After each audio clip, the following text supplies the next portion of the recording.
Success point Saidpur के YouTube channel में आप सभी का स्वागत है। मैं खुशबू आप सभी को पहले तो दशहरा की हार्दिक शुभकामनाएं देती हूँ। और आज हम जानते हैं उत्सर्जन के बारे में, उत्सर्जन में किडनी के बारे में विस्तृत रूप से जानते हैं। तो सबसे पहले आइए हम जानते हैं उत्सर्जन होता क्या है। अपशिष्ट पदार्थों को शरीर से बाहर निकालना उत्सर्जन कहलाता है, जिसमें कि अब ये सारे शरीर के पार्ट है जो उत्सर्जन की क्रिया करते हैं। जैसे कि त्वचा है, त्वचा यानी स्किन जो होता है वो पसीना, सीबम और पसीने के साथ में नमक को उत्सर्जित करता है। और लंग्स यानी फेफड़ा जो कि कार्बन डाइऑक्साइड और वाष्प और बलगम को उत्सर्जित करता है। जबकि बड़ी आंत अपचा भोज्य पदार्थ को उत्सर्जित करता है। और यकृत यानी लीवर ये अमोनिया को यूरिया में परिवर्तित करता है। और लास्ट है वृक्क यानी किडनी, ये जो है यूरिया यानी कि पेशाब का उत्सर्जन करता है। ये मुख्य उत्सर्जी अंग है जिसके बारे में आज हम विस्तृत रूप से जानते हैं। तो आइए हम जानते हैं इसके बारे में विस्तार से। वृक्क यानी किडनी रक्त को छानने का काम करता है, लेकिन ये चीज़ ध्यान रहे कि फेफड़ा जो होता है वो रक्त को शुद्धिकरण करता है, छानता नहीं है। और इसका एक और काम है कि ये पेशाब निर्माण में भी काम करता है, पेशाब निर्माण का काम करता है। और पीएच बैलेंस करता है। पीएच क्या होता है, जैसे हम पीएच इसमें जैसे कि 14 तक होते हैं, यानी 0 से लेकर 14 तक, और 0 से लेकर 7 तक के इधर जो होता है ये होता है एसिड, और यहाँ तक बेस। पिछली कक्षाओं में आप लोगों ने पढ़ा होगा इसके बारे में। और 7 पे अगर कोई चीज़ 7 है उसका पीएच, तो इसका मतलब ये होता है कि वो उदासीन है। इसके पहले 7 से 1 के बीच में हो तो इसका मतलब वो कौन से मीडियम में, एसिडिक मीडियम में। जबकि 7 से 14 के बीच में हो तो वो बेसिक मीडियम होता है। तो किडनी जो होता है यूरिन का पीएच लेवल बैलेंस करता है, और यह जहर को निष्क्रिय करता है। जहर को निष्क्रिय करने का तात्पर्य है कि कोई व्यक्ति है, अगर उसने पॉइज़न ले लिया है तो हम कैसे पता करेंगे कि उसने पॉइज़न लिया है या नहीं। तो उसके लिए पहले हम देखते हैं, लैब में अगर टेस्ट भी किया जाता है तो पहले ये देखा जाता है कि उसने पॉइज़न लिया है या नहीं। तो उसका लीवर चेक किया जाता है।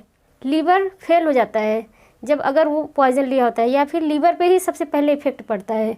अगर वहाँ से मान लीजिए बच भी जाता है, फिर यहाँ पे किडनी में आकर वो जहर को निष्क्रिय करता है।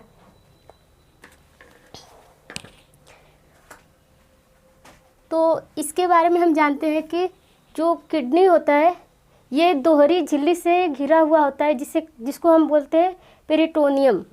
और ये उभरा हुआ भाग जो होता है ये मेडुला कहलाता है। और जो कि धंसा हुआ भाग जो होता है जहाँ से प्रवेश द्वार होता है उसको बोलते हैं रेनाल हाइलम बोलते हैं।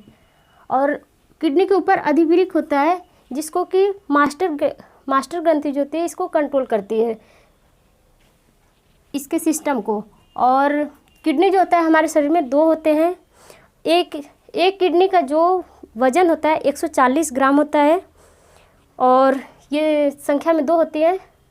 और इसमें एक धमनी होती है, एक शिरा होती है। जो धमनी होती है उसमें शुद्ध रक्त, जैसा कि हम पहले से भी जानते हैं, धमनी में शुद्ध रक्त बहता है, जबकि शिरा में अशुद्ध रक्त बहता है। अशुद्ध रक्त जो सबसे पहले तो अशुद्ध रक्त में क्या होता है कि ये पहले इसको लीवर जो होता है अमोनिया को यूरिया में कन्वर्ट करता है जब, तो उसको फिर यहाँ पे भेज देता है। अशुद्ध रक्त के थ्रू आता है शिरा में, मतलब शिरा के थ्रू आता है और यहाँ पे किडनी में जाता है। किडनी में नेफ्रॉन इसको प्योरीफाई करता है। नेफ्रॉन के बारे में हम आगे विस्तृत रूप में जानेंगे। और यहाँ पे प्योरीफाई होता है, फिर उसको शिरा में भेज देता है। ये जो कि पीछे ये वाला पार्ट जो है धमनी है, धमनी में शुद्ध उसको प्योर करके धमनी में भेज देता है। धमनी के थ्रू फिर वो पूरे बॉडी में पहुंचा दिया जाता है।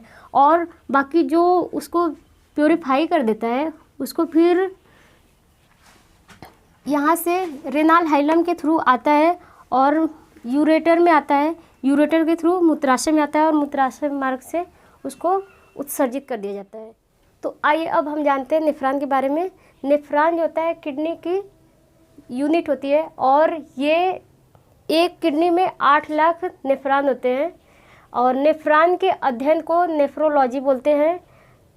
इसमें क्या होता है कि पहले यहाँ पे ग्लोमेरुलस होता है, ग्लोमेरुलस जो कि फिल्ट्रेशन का काम करता है, अल्ट्रा फिल्ट्रेशन करता है, जिसमें कि अल्ट्रा फिल्ट्रेशन जिसको हम कहते हैं निस्पंदन की क्रिया, इसमें ये रक्त के कणों को छानता है, उसके साथ साथ पोषक तत्वों को भी छान करके ये बोमेन कैप्सूल में भेज देता है। फिर बोमेन कैप्सूल जो होता है पोषक तत्वों को भी छानता है और वहाँ से फिर बाकी जो अपशिष्ट होते हैं उसको नेफ्रॉन में भेज देता है। फिर नेफ्रॉन के थ्रू यहाँ पे ये रेनाल हाइलम से होते हुए आ जाता है मूत्रवाहिनी में और मूत्रवाहिनी से मूत्राशय में आता है और मूत्र मार्ग के थ्रू उत्सर्जित कर दिया जाता है। तो अब हमने क्या देखा कि ग्लोमेरुलस से बोमेन कैप्सूल में आया, बोमेन कैप्सूल से नेफ्रॉन में जो कि वही पेशाब का निर्माण हुआ और ये पेशाब में यूरिया होता है, यूरिया को हम NH2CO बोलते हैं। यहाँ पे क्या हुआ था, इसके पहले लीवर में इसको जो यूरिया था पहले अमोनिया में था, अमोनिया को लीवर यूरिया में परिवर्तित कर दिया और ऐसे करके फिर ये पहले अमोनिया में था, अमोनिया को लीवर यूरिया में परिवर्तित कर दिया और फिर यहाँ पे इसमें भेज देता है। फिर यहाँ से फिल्ट्रेशन हुआ तो उसके थ्रू हम उत्सर्जित कर दिया जाता है। अब आगे हम देखते हैं कि यूरिया में यानी पेशाब में कौन से तत्व कितने मात्रा में पाए जाते हैं। तो चैनल पे अब अभी तक आप बने हुए हैं तो प्लीज़ चैनल को सब्सक्राइब कर दीजिए। तो आइए अब आगे देखते हैं। पेशाब में यानी कि यूरिन में जल की मात्रा जो होती है 95% होती है, जबकि यूरिया की मात्रा 2% होती है और इसका pH लेवल जो होता है 4.8 होता है। तो अगर 4.8 है तो ये स्वभाव से कैसा हुआ, अम्लीय हुआ और इसका कलर जो पीला होता है वो यूरोक्रोम के कारण होता है और इसमें जो स्मेल आती है वो अमोनिया के कारण आती है। अब आगे हम देखते हैं किडनी में बीमारी जो होती है उसके बारे में, किडनी की बीमारी के क्या क्या किसके वजह से होते हैं। तो अब देखते हैं हम किडनी की कौन कौन सी बीमारी हो जाती है। जैसे कि किडनी में स्टोन हो जाता है तो उसमें क्या होता है कि कैल्शियम ऑक्सलेट होता है किडनी के स्टोन में, और एक होता है प्रॉब्लम यूरेनिया, इसमें क्या होता है कि अमोनिया का लेवल बढ़ जाता है, और गठिया, इसमें यूरिक एसिड की मात्रा बढ़ जाती है। अब यूरिक एसिड का बढ़ना मतलब कि जैसे जोड़ होता है हड्डियों का, ये यहाँ पे हड्डी का जोड़ है और यहाँ पे साइनोवियल फ्लूइड होता है जिसमें कि ये यूरिक एसिड जब बढ़ जाता है तो इसमें ये बबल्स टाइप के कुछ हो जाते हैं इस टाइप करके, और ये क्या करते हैं फूट जाते हैं। जब उसमें फूट जाते हैं तो यूरिक एसिड जब फूट जाता है तो वो साइनोवियल फ्लूइड जो होता है सूखने लगता है।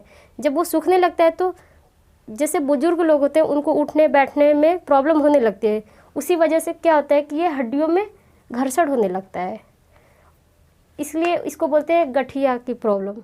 तो अब हम जानते हैं मुख्य उत्सर्जी पदार्थ अलग अलग जीव जंतुओं में अलग अलग टाइप के होते हैं। जैसे कि पादप में जैसे लासा गोदो जो होता है ना, जैसे पेड़ों को काट देते तो उसमें से निकलता है कुछ चिपचिपा सा पदार्थ वो होता है। और यूरियोटेलिक क्या होता है, इसमें जैसे कि यूरिया का उत्सर्जन होता है जिसमें कि स्तनधारी वर्ग होते हैं और मानव मतलब पशु हो गए। और अगला है यूरिकोटेलिक, इसमें क्या होता है यूरिक एसिड का उत्सर्जन होता है, जैसे कि पक्षी हो गए, सरीसृप यानी कि रेंगने वाले जीव जंतु हो गए, वो सब यूरिकोटेलिक होते हैं। और हमें एमिनोटेलिक, इसमें क्या होता है अमोनिया उत्सर्जन होता है जिसमें कि मछली हो गए और कीट हो गए, वो लोग किसका उत्सर्जन करते हैं अमोनिया का। और ग्वानोटेलिक, इसमें ग्वानिन का उत्सर्जन होता है, जैसे कि इसमें कौन करता है तो आप लोग को हमारी ये वीडियो कैसी लगी?